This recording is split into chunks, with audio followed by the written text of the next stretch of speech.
Hi everyone, welcome to Practical English. Today we're going to be talking about your IELTS writing introduction.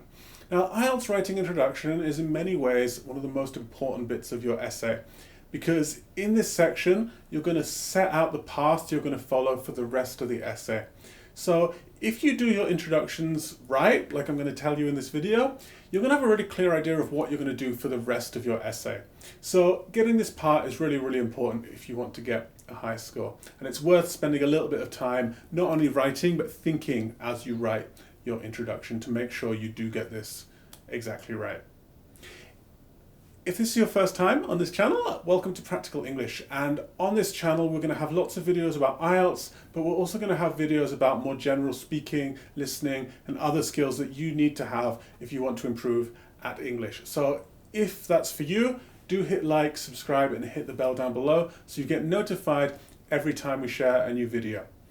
So in your introduction, you need to do three things. The first one is introduce the topic. The second one is express your main idea. And the third one is introduce your body paragraphs. So in a minute, we're going to take a look at how to do those three things. First though, let's have a look at what the problem is. The problem is that we see a lot of introductions that look something like this. The phenomenon of driving to work is becoming more and more common in society. This is causing more negative effects than positive effects, and this essay will offer two reasons why that is so. Now, from this, we can kind of figure out what the writer's opinion is, but it's not super clear. More importantly, they're not really introducing what their main points are going to be. They just say they're going to have two main points. And with this type of introduction, it's okay, but it doesn't really show off how much planning and how much thought you've put into your IELTS writing. So let's try something a bit better. As people get richer, more and more of them are choosing to drive to work rather than use public transport. This essay will argue that this trend is causing more negative effects than positive effects. First, because commuting causes traffic congestion, and second, because it increases air pollution. Now, in this example, we know exactly what the writer thinks and what they're going to say in the essay. And so let's have a look at the three parts that make up this type of really strong IELTS writing introduction.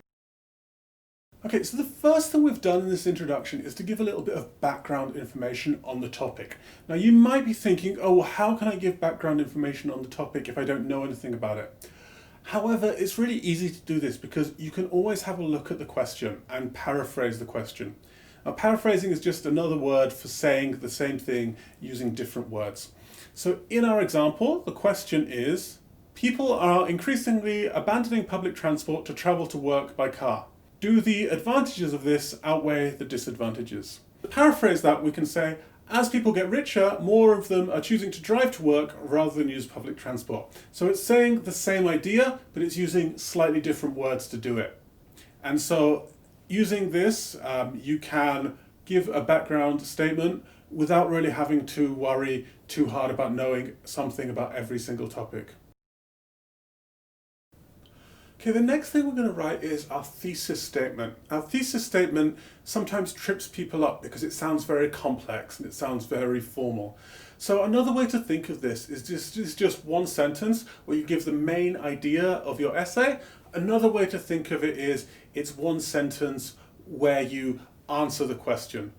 Now when I write these, I always write in terms of what this essay will do. So I've written, this essay will argue that this trend is causing more negative effects than positive effects. However, when you're writing your one, another way that's very common is to say, in this essay I will. So you could write, in this essay I will argue that this trend is causing more negative effects than positive effects. One thing students do that I don't think is best is to write, I think that here.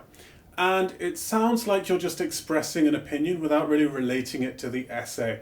And actually what you want to be doing is telling the examiner what your essay is about, not just telling them your opinion. So just saying, I think that this has more negative effects than positive, doesn't really do that. So it's always better to write, in this essay I will, or to write, this essay will. The final thing we've included here is an outline. Now this isn't essential. If you write an essay without one, that's fine, and you might see essays on the internet without this, and that's also fine. They are quite helpful, however, because it does show your examiner that you've planned out your essay, and also it kind of forces you to plan out your essay. So Before you write these, you have to think, what is my first paragraph going to be about, and what is my second paragraph going to be about in the body? And once you've decided this, you can tell the examiner here. So you could write something like, first, because commuting causes traffic congestion, and second, because it increases air pollution. This is also going to show coherence because the introduction is now linked to the two body paragraphs, and then in the conclusion, you can come back and do the same thing and link that to the two body paragraphs. So there's a nice line that flows all the way through your essay. The last thing I'll say here is it's always better to give quite specific body paragraphs, okay? So don't just say there are some good things and there are some bad things.